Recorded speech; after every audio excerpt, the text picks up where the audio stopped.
आवाज आ रही है बर्मा की सरजमी से, आवाज आ रही है।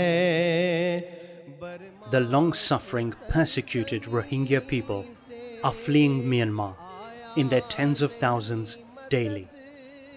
Amidst renewed violence and a multitude of human rights abuses, they are now seeking refuge in neighboring countries.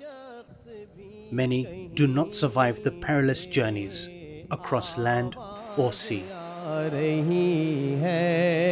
Al Khair Foundation is working tirelessly within Myanmar as well as within many camps in the Cox's Bazar district of Bangladesh,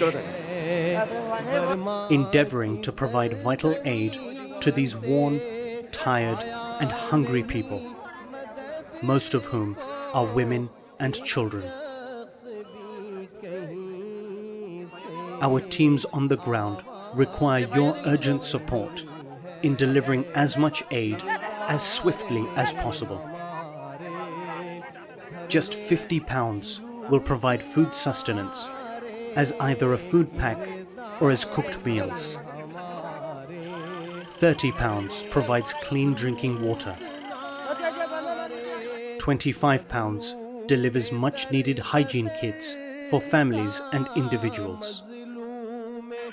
And £100 provides a shelter tent for a family or a group of refugees. Support the Rohingya people in their time of dire need by calling Al Khair Foundation on 03000 999 786 or give online at alkhair.org.